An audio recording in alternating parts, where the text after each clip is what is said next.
Hi hello नमस्कार, मी सोनल आपल्या YouTube चॅनलमध्ये आपल्या सगळ्यांचं अगदी मनापासून स्वागत करते।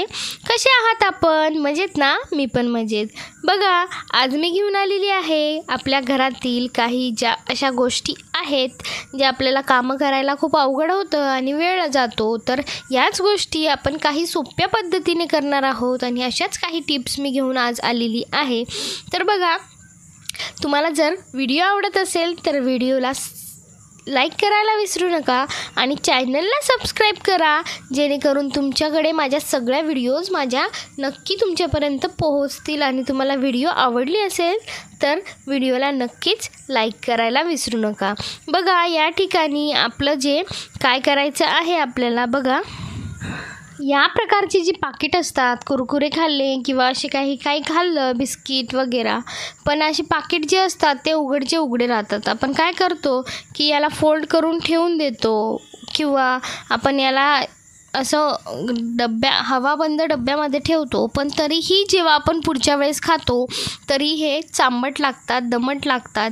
आणि हे पावसाळ्याच्या दिवसांमध्ये तर खूपच होत असतं। तर आपल्याला एक ट्रिक करायची आहे। जेव्हा आपला गॅस चालू असेल त्यावेळेस आपल्याला असा चिमटा जो आहे तो गरम करायचा आहे। अगदी सोप्या पद्धतीने आपण याला सील असं लॉक करून घेऊया आणि तुम्ही बघू शकता की आपला चिमटा तो गरम होत आहे। आणि हा चिमटा गरम झाल्यानंतर आपल्याला त्यामध्ये बघा काहीच करायची गरज नाही आहे। आपला जो चिमटा गरम झाला त्याला वरच्या हलक्या हाताने आपल्याला असं प्रेस करायचं आहे, जसं आपण चिमट्याने प्रेस करतो। एकदम जास्त करायचं नाही आहे, नाहीतर तुमचं ते प्लास्टिकही जळू शकतं। आणि अगदी हलक्या हाताने थोडं थोडं करून आपल्याला याला सील करायचं आहे, जेणेकरून ते अगदी पॅक होऊन जाणार आणि आपल्याला अगदी सोपं पडणार। तर तुम्ही या प्रकारे हळूहळू याला सील करून घ्या आणि जो चिमटा हळूहळू थंड होत जाईल, जशा जशा प्रकारे ते अगदी सील होत जाईल। तर तुम्ही बघू शकता अगदी हे सील पॅक झालेलं आहे आणि आपल्याला अगदी कुरकुरीत असे जे बिस्किट उरलेले होते ते खाता येतील किंवा आपल्या मुलांनाही देऊ शकता आणि याची चवही यामुळे बदलत नाही। तर व्हिडिओ आवडली असेल तर व्हिडिओला नक्कीच लाईक करा। तुम्ही अजूनपर्यंत चॅनलवर नवीन असाल तर चॅनलला सबस्क्राईब करायला विसरू नका आणि बेल आयकॉन प्रेस करा, जेणेकरून माझ्या सगळ्या येणाऱ्या व्हिडिओज तुमच्यापर्यंत लवकरात लवकर पोहोचतील। बेल आयकॉन प्रेस केली तर माझी व्हिडिओ आल्या आल्या तुम्हाला लगेच कळेल। दुसरी ट्रिक जी आहे ती आहे, आपण जेव्हा धूपबत्ती लावतो, पण तिला काय करतो आपण माचीसने खूप वेळ असं पेटवत बसतो, त्याला खूप वेळ लागतो आणि आपल्या 4-5 काड्या त्या नक्कीच वायाला जातात आणि 4-5 काड्या गेल्याशिवाय आपलं धूपही पेटत नाही आणि याला खूप वेळ लागतो। तर आपल्याला यासाठी एक छोटीशी ट्रिक करायची आहे, त्यासाठी व्हिडिओला पूर्ण बघा, जेणेकरून तुम्हाला कळेल। बघा, आता ही एक काडी गेली, दुसरी काडी आपण पेटून बघूया। अगदी खूप वेळ लागेल आणि आपला वेळही वाया जाईल आणि आपली जे धूप आहे तेही पेटणार नाही। या दुसऱ्या काडीमध्ये थोडंसं पेटेल, तिसऱ्या काडीमध्ये अजून थोडंसं पेटेल आणि चौथ्या काडीमध्ये ती पूर्ण पेटेल। तर एवढ्या 4 काड्या आपल्या वायाला गेलेल्या आहेत। तर यासाठी आपण अगदी एक सोपी ट्रिक करणार आहोत। बघा, तुम्ही बघू शकता की हे पेटलेलं अजिबात नाही आहे, हे परत विझून जाणार आणि गेलं। तर तुम्ही यासाठी एक छोटीशी ट्रिक करा। बघा, आपल्याकडे कापूर असतात, तर या कापूरचा उपयोग आपल्याला या ठिकाणी करायचा आहे।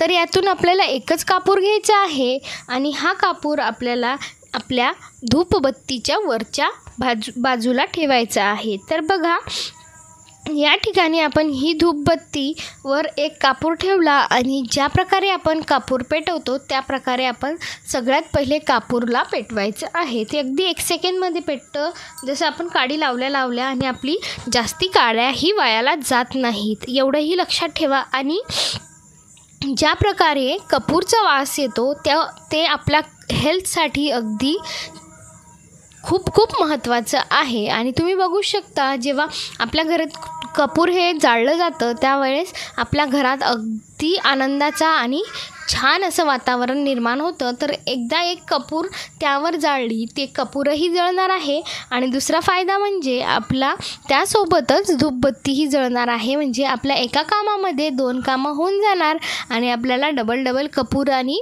नंतर धूपबत्ती जळायला लागणार नाही. आपले दोघंही छान अशा प्रकारे जळून जाणार आहेत. तुम्ही बघू शकता या प्रकारे आपला धूप हा जळालेला आहे. मी नंतर विझवून तुम्हाला दाखवते. आपल्या घरात आणि आपल्या देवाऱ्यात छान अशा प्रकारे सोप्या पद्धतीने असा धूप जळा तुम्हाला नक्कीच कामात येईल. आणि तुम्हाला ही ट्रिक आवडली असेल तर नक्कीच व्हिडिओला लाईक करा. तर त्यानंतर बघा तुम्ही बघू शकता, तर तुम्ही या ठिकाणी बघू शकता की आपण एक वाटी घेतलेली आहे आणि त्यामध्ये आपल्याला घ्यायची आहे कपूर. आपल्या प्रत्येकाच्याच घरात कापूर हे असतातच आणि आपल्याला हे कामातच येतात. तर यातील आपल्याला कपूर लागणार आहेत फक्त आणि फक्त 2 आणि या कापूरचा उपयोग आपण करणार आहोत आज. तर या ठिकाणी आपण 2 कपूर घेतलेले आहेत. त्याला अगदी हातानेच पावडरसारखं इथे आपल्याला तोडून टाकायचं आहे. बघा या ठिकाणी अगदी पावडरसारखे हातानेच चुरगळल्यानंतर अगदी पावडरसारखं हे तयार होतं आणि दोघंही कपूर आपण याला छान असं चुरगळून घेणार आहोत. तर बघा या ठिकाणी आपल्याला यानंतर ॲड करायचं आहे यामध्ये अर्धा ग्लास पाणी. आणि बघा तुम्ही ही व्हिडिओ पूर्ण बघा आणि तुमच्या नक्कीच हे कामात येणार आहे. तर तुम्ही बघू शकता की आपण या ठिकाणी अर्धा ग्लास पाणी टाकणार आहोत आणि ज्या क्वांटिटीमध्ये तुम्ही बनवणार त्या क्वांटिटीमध्ये तुम्ही हे सामान वाढवू शकता. मी 2 कापूर घेतला आहे. जर तुम्ही क्वांटिटी वाढवणार तर त्या ठिकाणी 4 कापूर आपल्याला टाकायचे आहेत. तर यामध्ये आपण पाणी टाकलेलं आहे आणि पाणी छान असं मिक्स करून घ्यायचं आहे. तर त्यानंतर आपण यामध्ये टाकणार आहोत गुलाबजल. आणि गुलाबजल हे कुठलेही कंपनीचं चालेल असं काही नाही की तेच पाहिजे.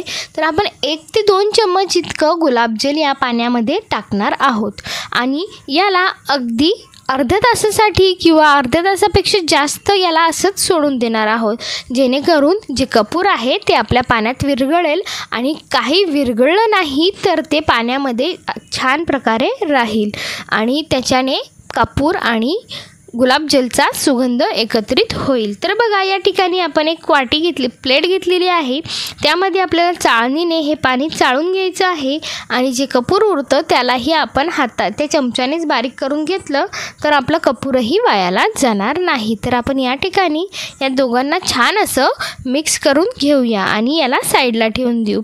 आणि हे जे पाणी आहे ते आपण आता छोट्याशा स्प्रे बॉटलमध्ये भरून घेऊया. जसं तुमच्याकडे स्प्रे बॉटल असेल त्याच प्रकारे तुम्ही हे स्प्रे बॉटलमध्ये भरू शकता. तुमच्याकडे जी स्प्रे बॉटल असेल तीही काहीही हरकत नाही. तुम्ही अगदी सोप्या पद्धतीने याला करू शकतात.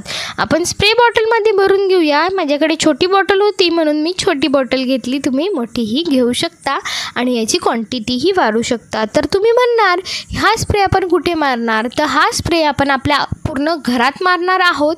आणि बघा तुम्ही बघू शकता पावसाळ्याच्या दिवसात दमट असं वातावरण आपल्या घरामध्ये होतं आणि त्याने काय होतं की असं चिलटे येतात किंवा असा वास येतो. कपड्यांचा जो वास असतो तो निघत नाही, घर मोकळं होत नाही.